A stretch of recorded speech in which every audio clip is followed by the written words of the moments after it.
मेरे धैर्य को मत ललकारिए माधव। मैं इस युद्ध के लिए कुछ भी करूंगा। यदि आप ना रुके तो मैं दिव्यास्त्र का प्रयोग करूंगा। मैं ब्रह्मास्त्र का प्रयोग करूंगा।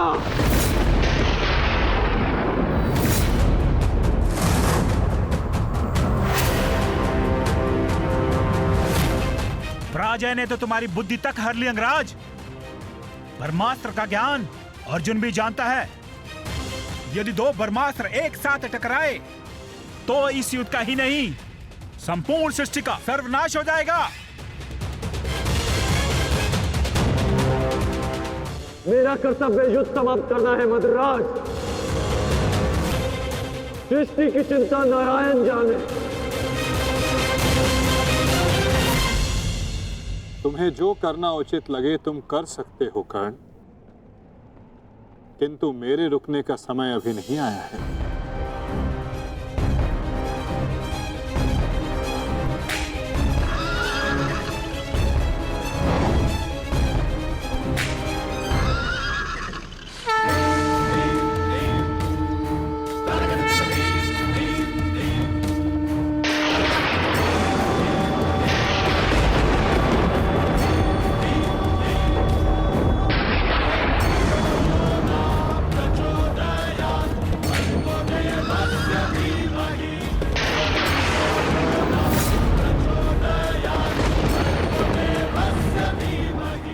नहीं पार्थ,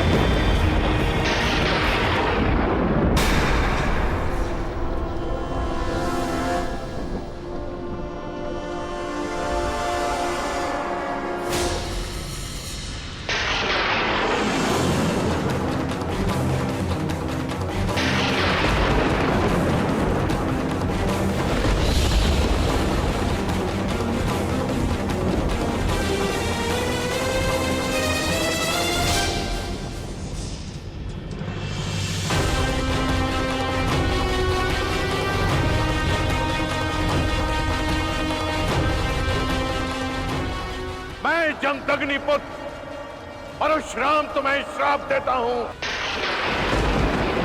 कि मेरे द्वारा दिए गए दिव्यास्त्रों का तुम उपयोग नहीं कर पाओगे।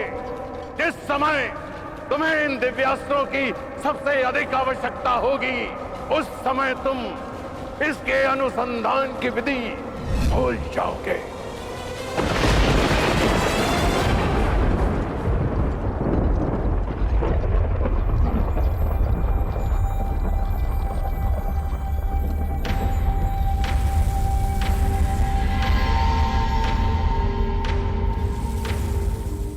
क्या हुआ अंगराज? प्रहार करो। ये प्रहार मेरे लिए प्रतिबंधित है मद्राज। रथ को आगे ले चलिए।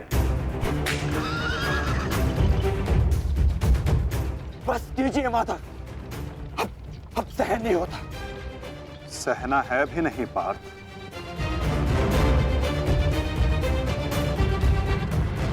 अब समय आ गया है।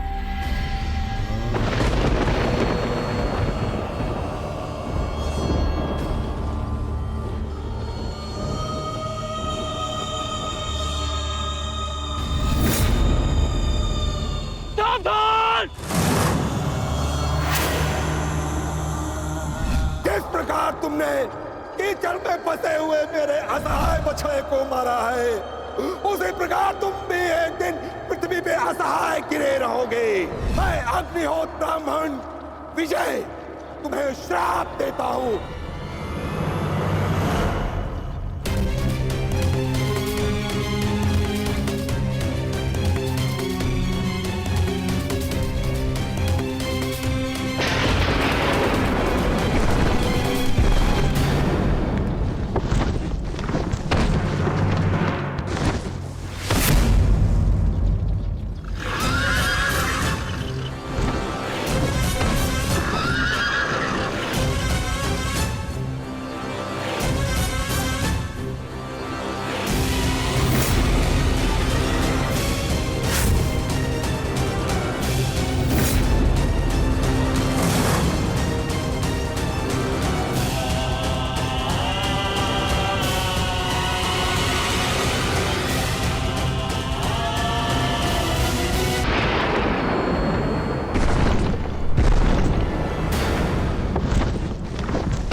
समय आ गया है पार्थ।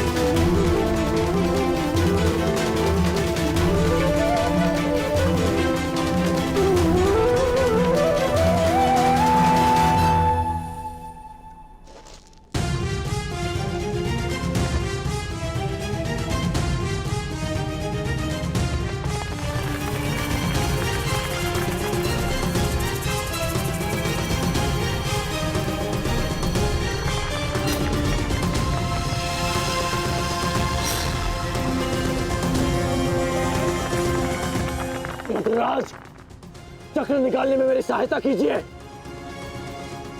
तुम भूल रहे हो अंगराज, मैं मद्राज हूं।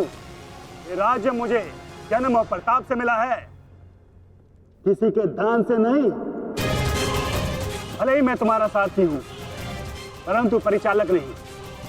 तुम सूत पुत्र हो, तुम स्वयं अपने रथ का चक्र निकालो।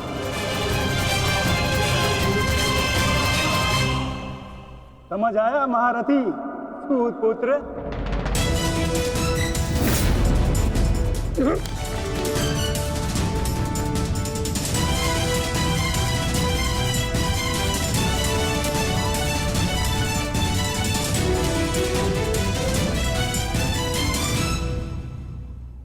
अंगराज को युद्ध का आवाहन दो पार्थ।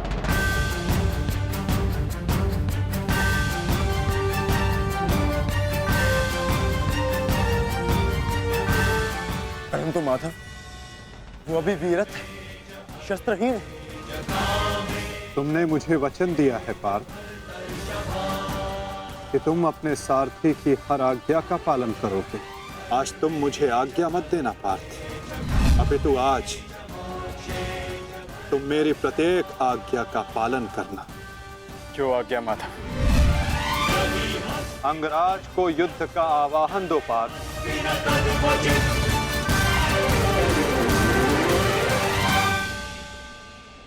अंगराज, मैं तुम्हें युद्ध के लिए आवाहन करता हूं।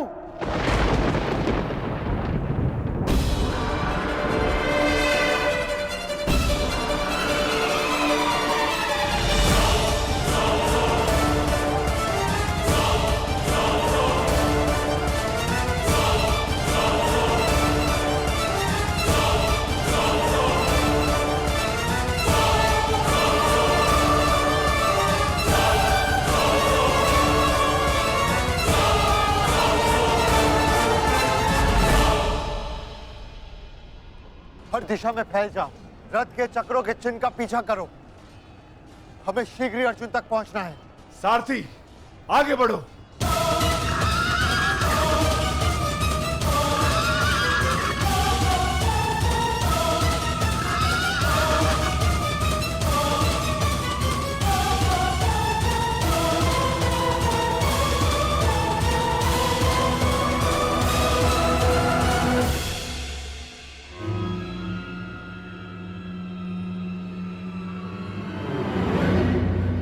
ये कैसी नीति है माधव?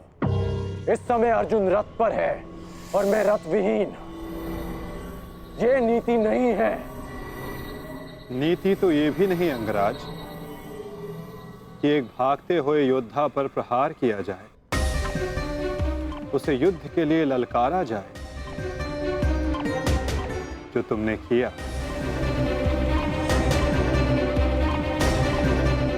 आप कह रहे हैं तो उचित ही होगा माधव, परंतु युद्ध से पूर्व मुझे अपने रथ का चक्र निकालने दीजिए।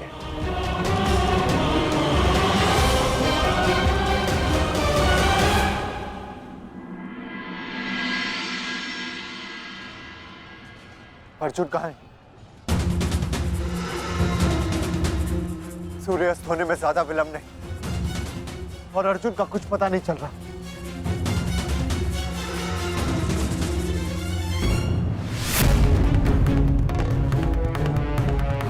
माधव रथ को उस ओर ले गए थे। हमें उस तरफ चलना चाहिए।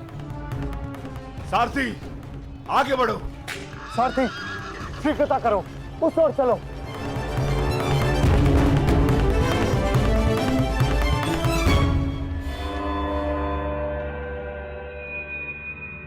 नहीं अंगराज, सूर्यास्त होने को है, समय शेष नहीं है। तुम्हें अभी और इसी क्षण युद्ध करना होगा।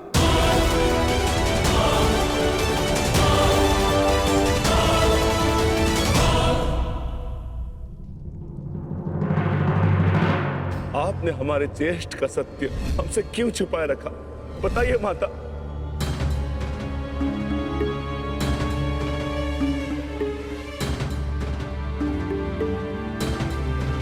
चिंतित ना हो माताश्री, आपके पुत्र सुरक्षित हैं। कौन सा पुत्र द्रौपदी?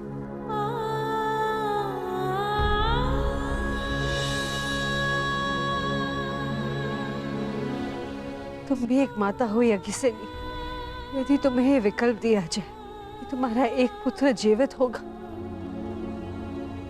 और एक को अपने प्राण देने होंगे, तुम किसे चुनोगी?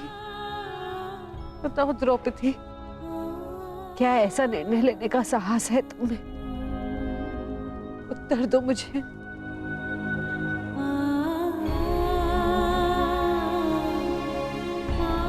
अपनी किशोरावस्था में की गई भूल के कारण मुझे अपना समस्त जीवन इस रहस्य के साथ व्यतीत करना पड़ा।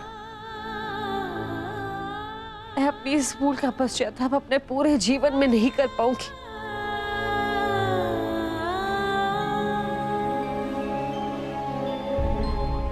मैं अपना जीवन अपने 5 पुत्रों के साथ व्यतीत कर रही थी।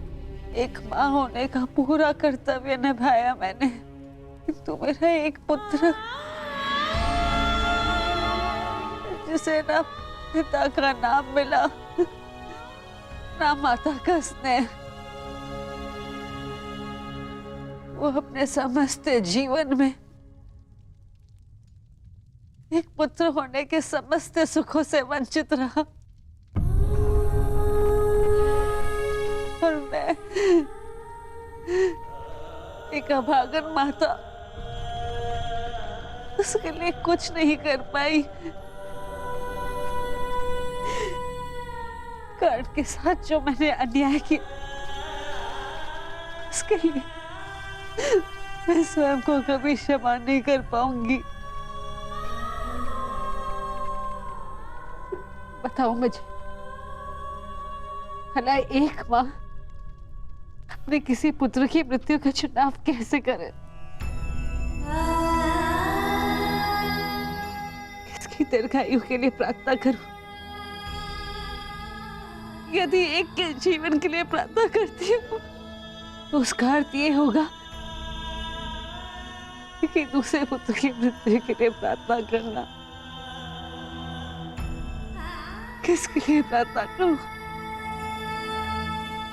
उस पुत्र के लिए जो सदैव मुझसे दूर रहा है, जिसे कभी अपने वास्तविक माता पिता का स्नेह नहीं मिला, या उस पुत्र के लिए जो सदैव हमेशा मेरे साथ रहा है, इसका पालन पोषण मैंने अपने हाथों से किया है।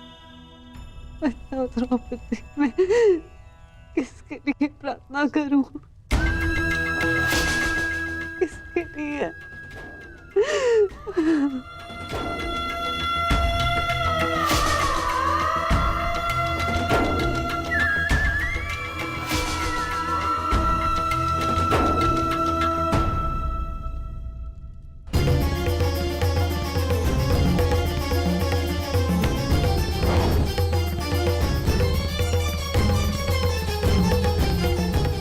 मिस्टर दुर्योधन, उधर देखो।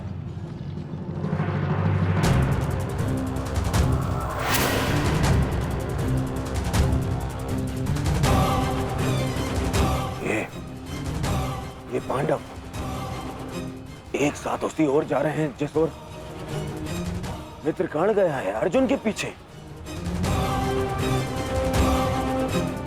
अवश्य कोई योजना है, अवश्य कोई योजना है। मुझे कर्ण की सहायता के लिए उसके पास जाना होगा। अश्वत्थामा, मित्र, तुम्हें क्या लगता है इसमें पांडवों की क्या मंशा है?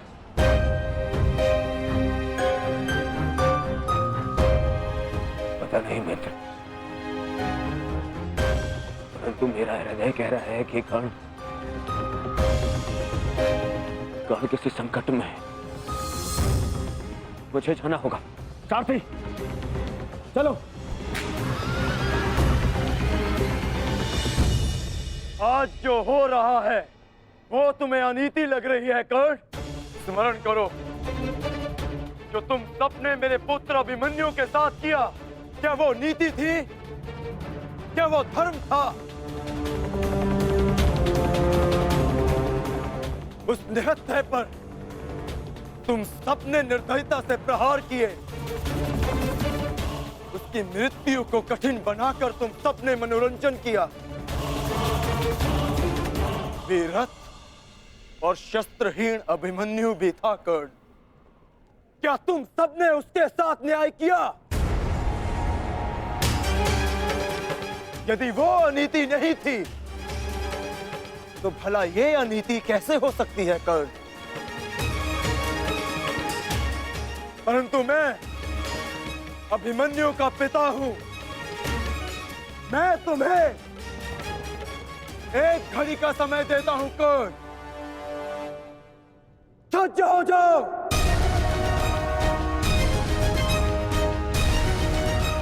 भद्रराज, मुझे मेरा विजय धनुष दीजिए।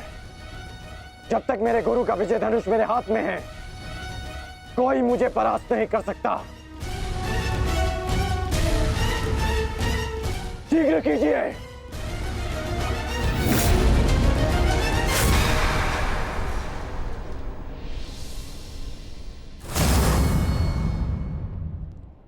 सोच क्या रहे हैं मद्रराज? क्या एक सारथी की भांति आप आज्ञा का पालन करेंगे, या नकुल और सहदेव के मामा होने के नाते विश्वासघात?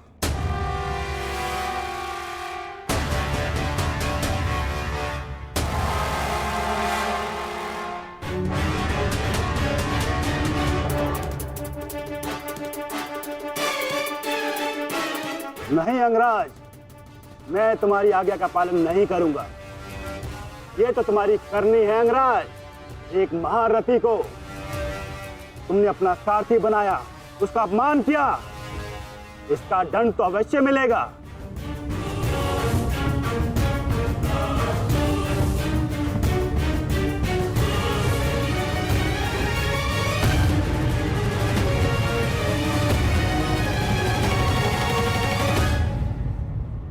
मैं अपने रथ का चक्र निकाल रहा हूं। यदि पीठ पे वार करना चाहते हो तो करो अर्जुन।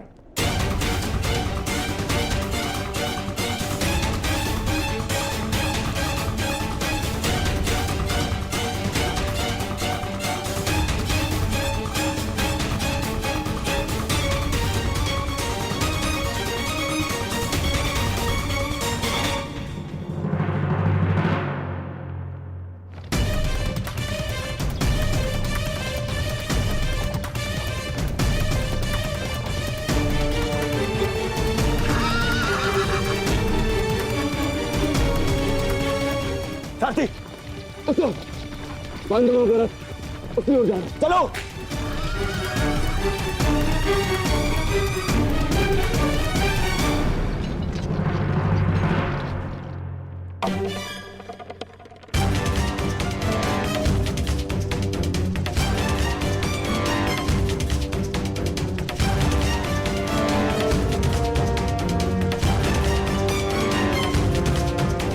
समय समाप्त हो रहा है पार्थ।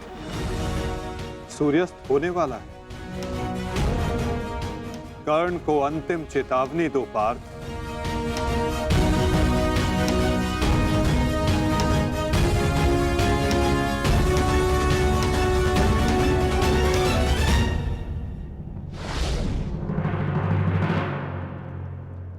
मैं तुम्हें अंतिम चेतावनी देता हूं कर्ण, युद्ध के लिए सज्ज हो जाओ।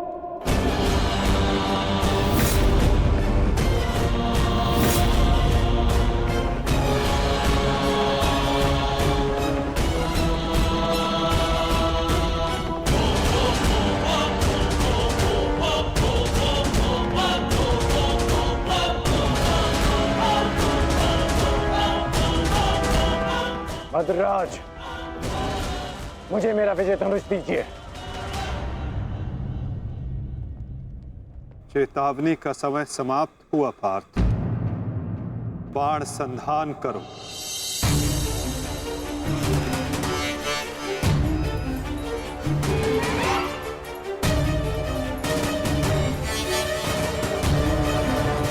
प्रहार कीजिए अंगराज। मैं निशस्त्र पर प्रहार नहीं करता सत्यसेन, इससे योद्धा की कायरता सिद्ध होती है।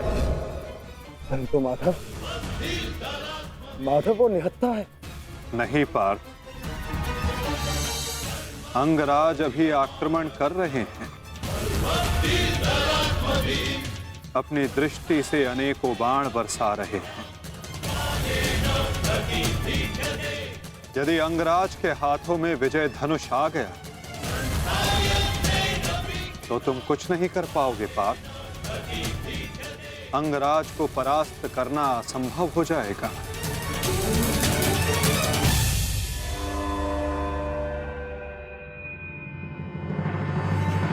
प्रहार करो पार्थ, प्रहार करो।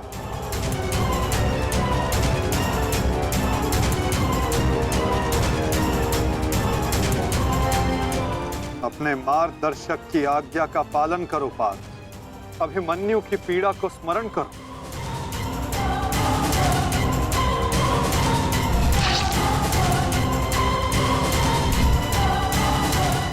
प्रहार करो पार्थ, प्रहार करो।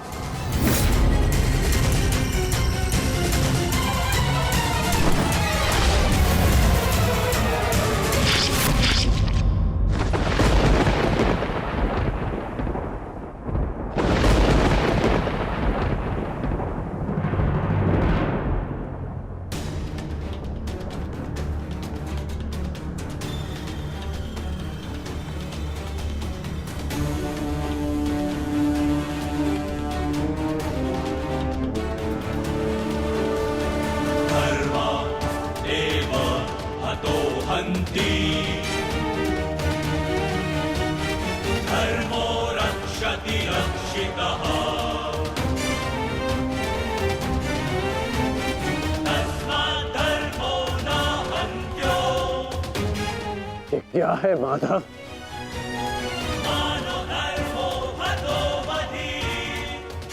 अंत। अधर्म की नींव को गिराने के लिए भवन के सुंदर कंगूरे का भी अंत करना पड़ता है कर्ण।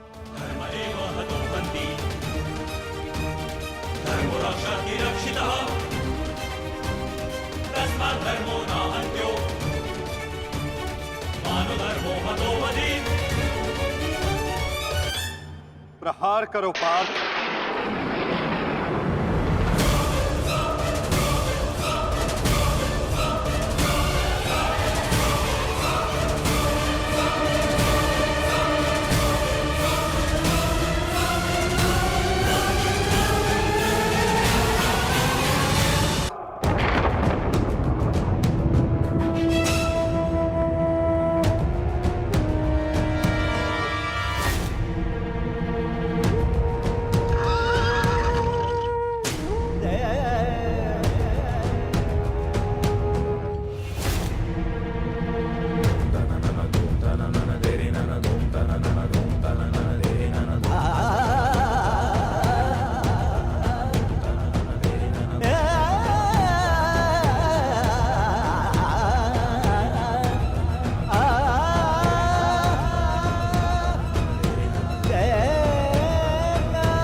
समय व्यर्थ मत करो पार्थ।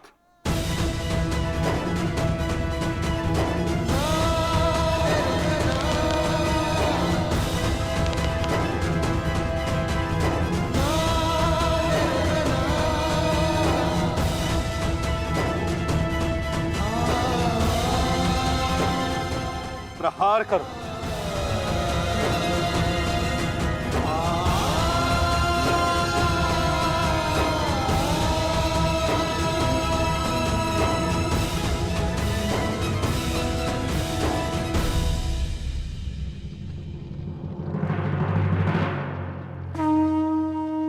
नहीं अर्जुन, रुक जाओ।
तो क्या ये आपका न्याय है? क्या इसीलिए आप मुझे मोरपंख हो जाने के लिए कह रहे थे? उत्तर दीजिए, उत्तर दीजिए, उत्तर दीजिए, उत्तर दीजिए।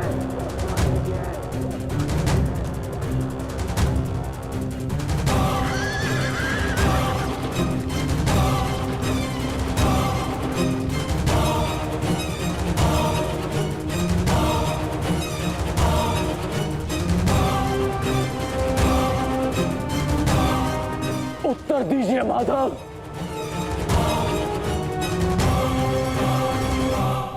उत्तर बहुत लंबा है कर्ण, और समय बहुत कम।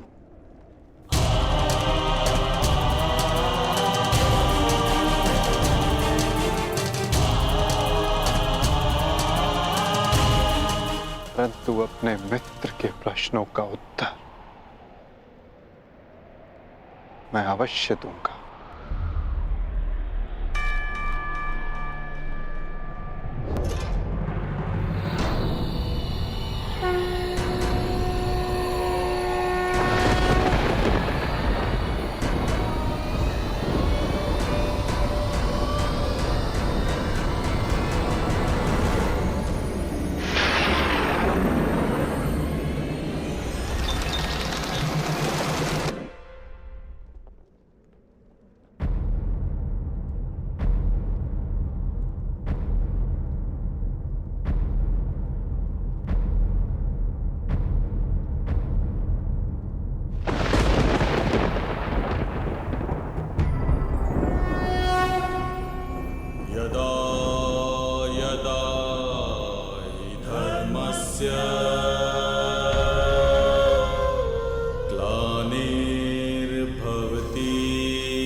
कुछ प्रश्न ऐसे होते हैं मित्र, जिनके उत्तर सबके सामने नहीं दिए जाते, जो केवल आत्मा से आत्मा को मिलते हैं।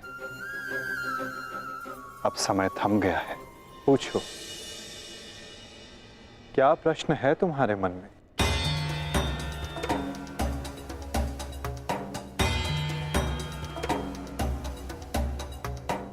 आप तो सारथी हैं ना, अपने रथी का मन पढ़ लेते हैं, तो पढ़ लीजिए। मैं पहले भी कह चुका हूं मित्र, मुझे तुम्हारे मुख से सुनना अच्छा लगता है। तो सुनिए, बताइए माधव, ऐसा क्यों होता है कि जो परिवर्तन की चाह रखता है उसे समाज का क्रोध क्यों सहना पड़ता है? समय तो स्वयं बदलता है ना, तो वो परिवर्तन का विरोध क्यों करता है? परिवर्तित होना समय की प्रकृति है मित्र, और परिवर्तन का विरोध करना अधिकतर लोगों की प्रकृति।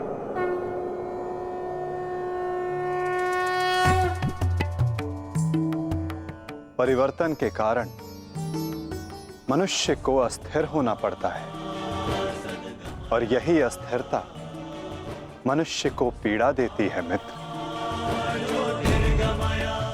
इसी कारण समाज परिवर्तन के विरुद्ध खड़ा होता है, परिवर्तन करने वालों को पीड़ा देता है, ताकि वो परिवर्तन के मार्ग से हट जाए। तो क्या इस विरोध के फलस्वरूप समाज को अधिकार है कि वो एक अबोध की हत्या करे?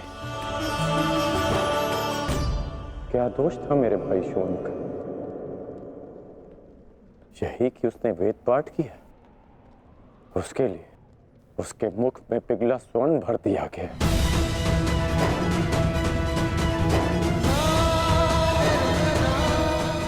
क्या कोई विद्या सीखना दोष है माधव? आप ही कहते हैं ना कि सबकी आत्मा एक है। यदि ऐसा है माधव, तो शरीर को जाति के बंधनों में क्यों बांधा जाता है? क्यों गुरु द्रोण ने मुझे जाति के नाम पर शिक्षा नहीं दी? मैं केवल और केवल राजकुमारों को ही शिक्षा देता हूँ। विश्व के इतने घातक अस्त्र होने के पश्चात भी रंगभूमि में क्यों मुझे प्रदर्शन करने से रोका गया? तुम्हें द्वंद्व की अनुमति कदापि नहीं मिल सकती। अर्जुन कुरुवंशी है, अर्जुन क्षत्रिय है, अर्जुन राजकुमार है, और तुम केवल एक सूत पुत्र हो। सूत पुत्र। क्यों हर बार मेरे कौशल को सूत पुत्र कहकर दबा दिया जाता है?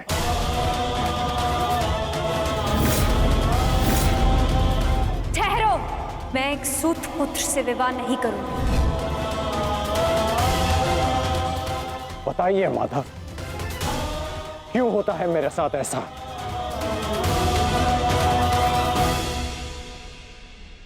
चूंकि तुम विशेष थे कर्ण,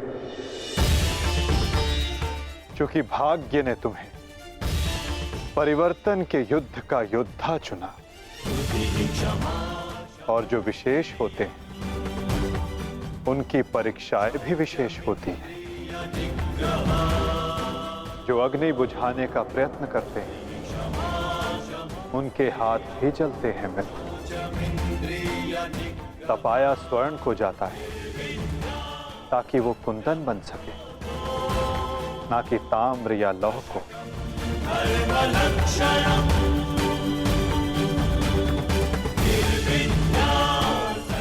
मेरी दृष्टि से देखो मित्र, आज तुमसे बड़ा पराक्रमी, तुमसे बड़ा शूरवीर और कोई नहीं मेरी दृष्टि में। अर्जुन भी नहीं मित्र। तुमने संसार में लगाई है मित्र, वो एक दिन सूर्य बनकर समस्त संसार को अलौकित करेगी, संसार को आशा देगी। परंतु मेरे जीवन में आशा की किरण आप थे माधव। आप मेरी प्रेरणा थे, फिर क्यों अन्याय किया आपने मेरे साथ? आप तो जानते थे ना कि मैं सूत पुत्र नहीं हूं, फिर क्यों सदा मेरे और अर्जुन के द्वंद्व को रोका आपने? राज भी युद्ध भूमि से दूर मुझे आप यहां ले आए। क्यों धर्म के रथ पर बैठकर आपने अधर्म का बाण चलाया? क्यों माधव?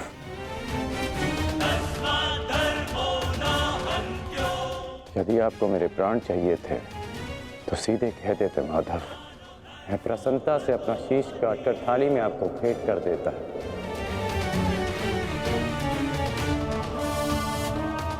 क्यों ये छल किया आपने?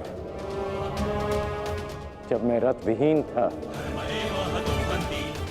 तो क्यों मुझ पर प्रहार करवाया? क्या ये धर्म स्थापना है? क्या ये आपके अवतार का उद्देश्य है? बोलिए माधव।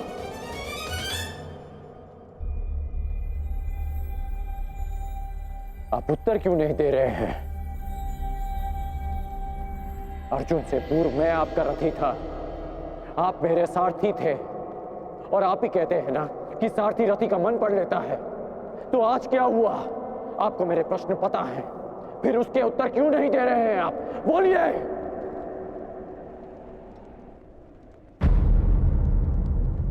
सारथी और रथी भिन्न कहाँ होते हैं राधे? वो दोनों तो एक अंग होते हैं। जब एक सारथी अपने रथी के मन में उठने वाले प्रश्नों को समझ जाता है, तो क्या रथी को अपने प्रश्नों का उत्तर अभी तक नहीं मिला? मैं परशुराम तुम्हें श्राप देता हूं। जिस समय तुम्हें इन दिव्यास्त्रों की सबसे अधिक आवश्यकता होगी, उस समय तुम इसके अनुसंधान की विधि भूल जाओगे। ब्रह्मास्त्र का आवाहन भूलने पर भी तुम्हें भान नहीं हुआ मित्र कि ये सब क्या है और क्यों हुआ?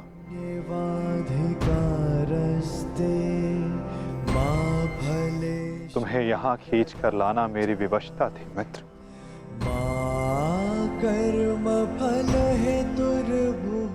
ताकि परिवर्तन के इस शरीर पर श्रापों और पापों का बोझ उतारा जा सके।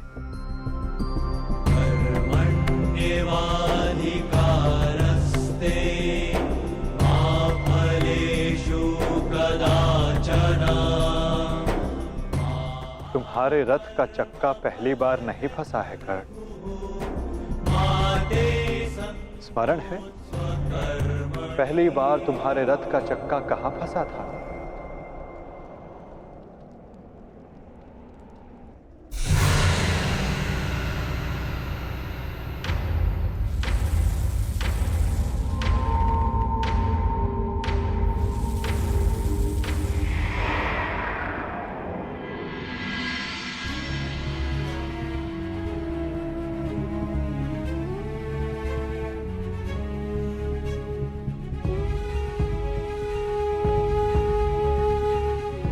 ये स्थान स्मरण है मित्र? स्मरण है कि हम किन परिस्थितियों में पहली बार मिले थे?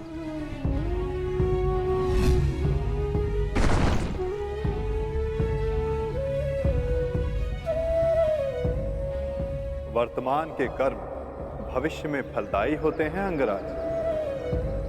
कोई ऐसा कार्य मत करना कि भविष्य पीड़ादायी हो। कर्म मनुष्य के मार्ग चुनने से निश्चित होता है अंगराज। प्रश्न ये करना चाहिए कि मार्ग कौन सा चुना जाए, क्योंकि लक्ष्य उत्तम होने पर भी यदि मार्ग अनुचित हो तो लक्ष्य प्राप्ति असंभव है।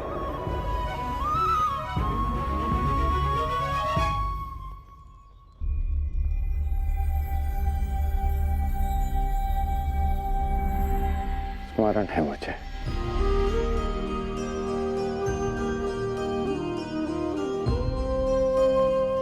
मैं प्रारब्ध बदलना चाहता था मित्र, किंतु दुर्भाग्य समय प्रबल है। तुम्हारे वचनों के कारण, श्रापों के कारण और पापों के कारण इस वर्तमान स्थिति में आना ही पड़ा कर्ण। वचन और श्राप, इन दोनों का बोझ मैं समझता हूं, परंतु पाप, मैंने कौन सा पाप किया माधव? परिवर्तन की चाह रखना, क्या ये पाप है? अपने गुरु के विश्राम को भंग न करना, क्या ये पाप है? अपने मित्र की सहायता करना, जिसने सदैव मुझे सहारा दिया, क्या ये पाप है?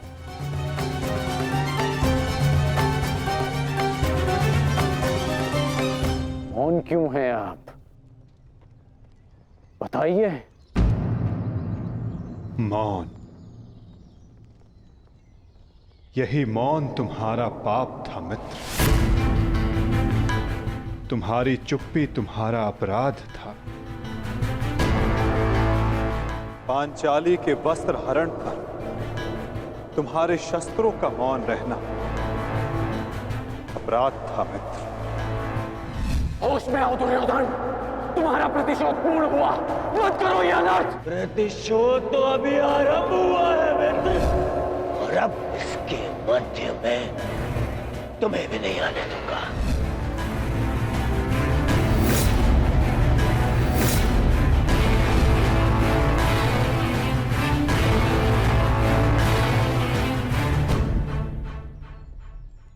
मनुष्यों से भूल होती है, स्वाभाविक है।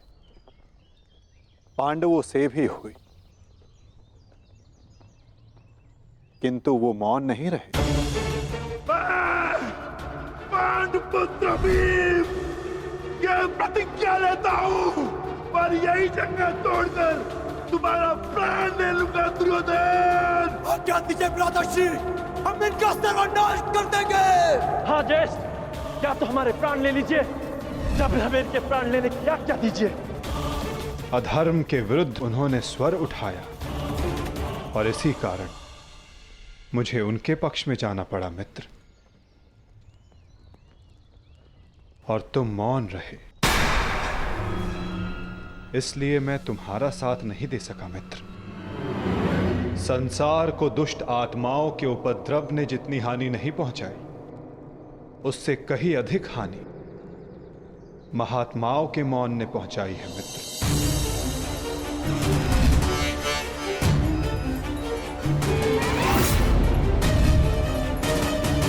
अभिमन्यु के वध पर तुम्हारा मौन पाप था मित्र।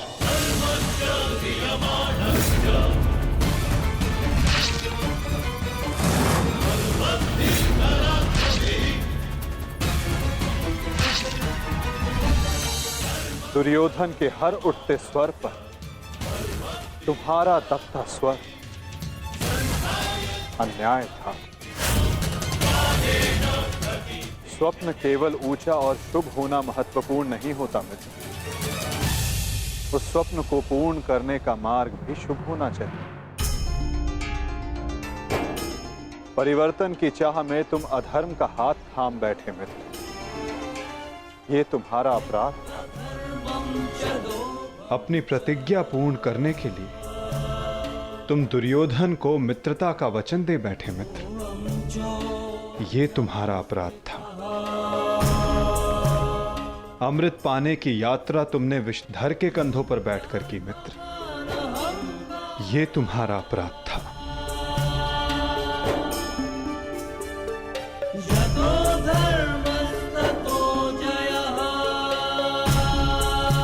समय बहुत कम मनुष्यों को संकेत देता है कि उनका चुना गया मार्ग अनुचित है।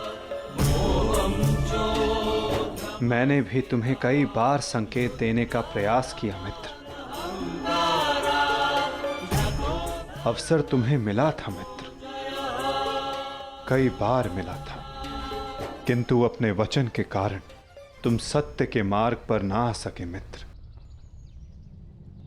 ये तुम्हारा अपराध था। अवश्य तुम थाली में सजाकर मुझे अपना सर दे देते, किंतु उनसे उन पापों का, उन श्रापों का भार कम नहीं होता मित्र, जिनको तुमने अपने कंधों पर लादा हुआ है।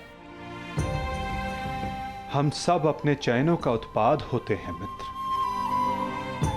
हमारे चैन ही हमारा प्रारब्ध निश्चित करते हैं, और आज इस पल का निश्चय तुम्हारे चैन ने किया है।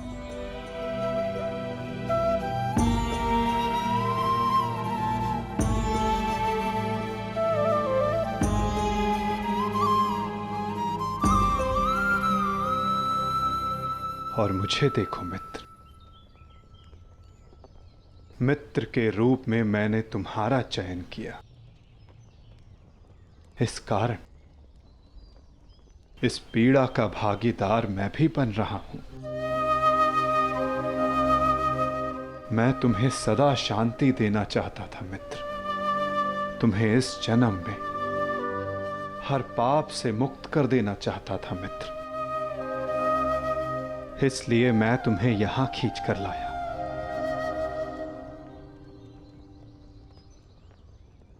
मुक्त हो जाओ मित्र, मुक्त हो जाओ कर्ण।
आपने उचित कहा है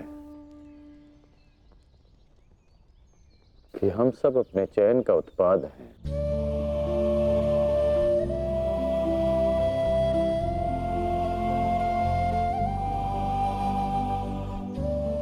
मेरा ये घाव भी मेरे चयन का परिणाम था। उसे आपने ले लिया माता, परंतु ये अवश्य किसी और के हिस्से में पीड़ा गई होगी।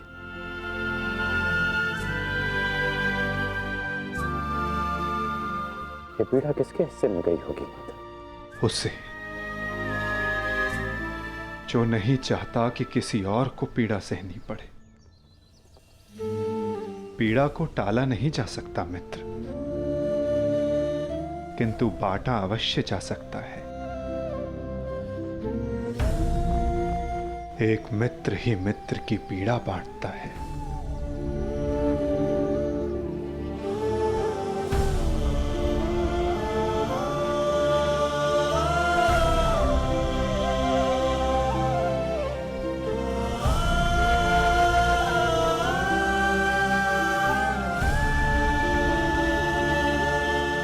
ये क्या किया माधव?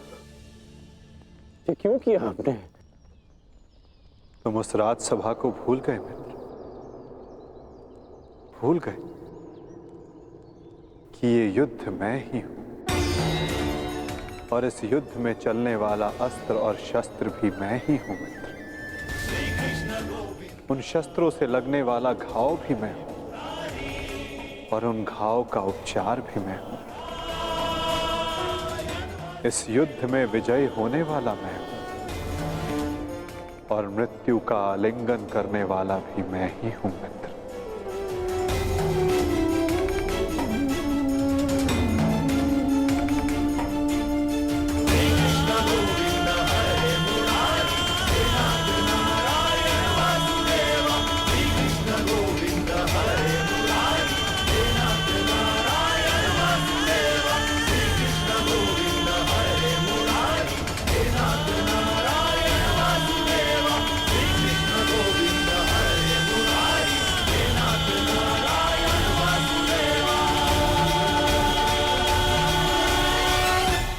हम दोनों मित्र हैं।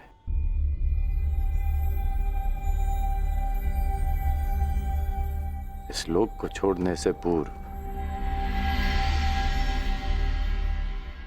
मैं अपनी पीड़ा अपने मित्र को नहीं दे सकता।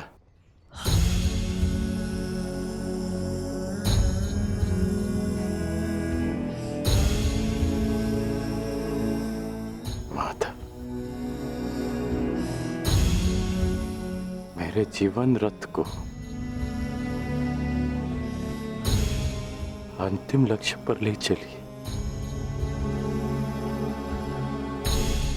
ले चलिए माता। मैं प्रसन्न हुआ मित्र।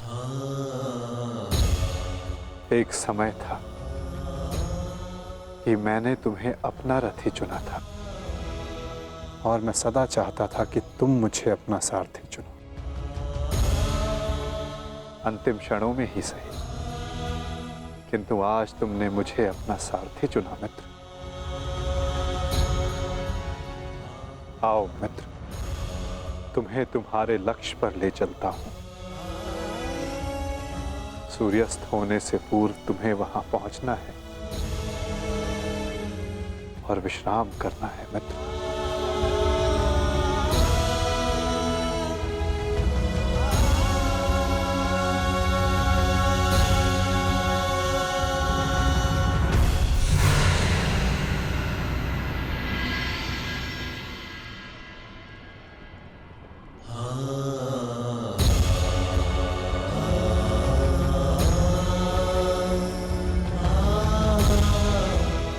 अपने चयन की नियति स्वीकार करने को सज्ज हो जाओ मित्र।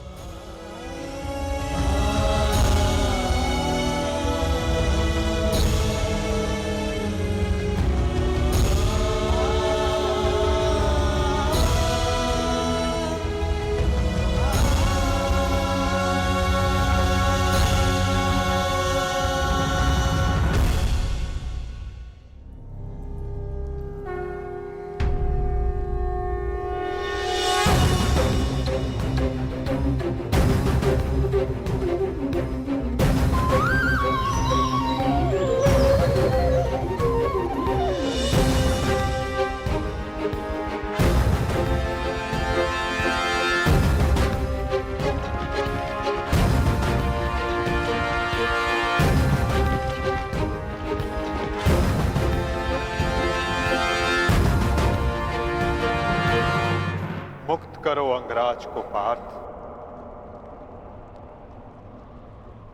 अंजलि का अस्त्र का प्रयोग करो।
बाण संधान करो पार्थ।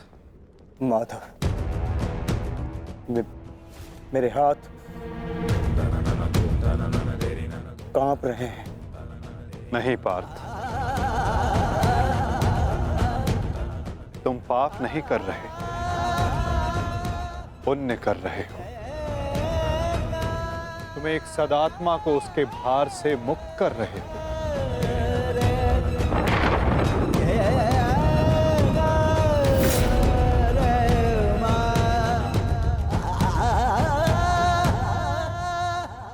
हे मृत्यु, तैयार यदि तू आने को, प्रसन्न मुखा।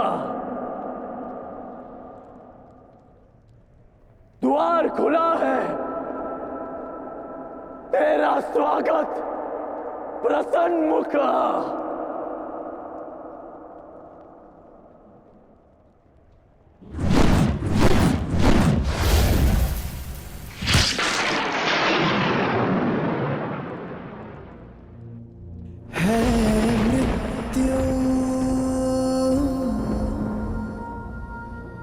तैयार यदि तुम आने को,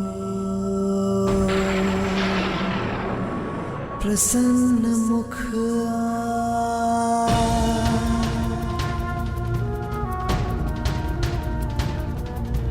द्वार खुला है, तेरा स्वागत वीर खड़ा द्वारे अभयागत। द्वार खुला है, तेरा स्वागत वीर खड़ा द्वारे अभयागत।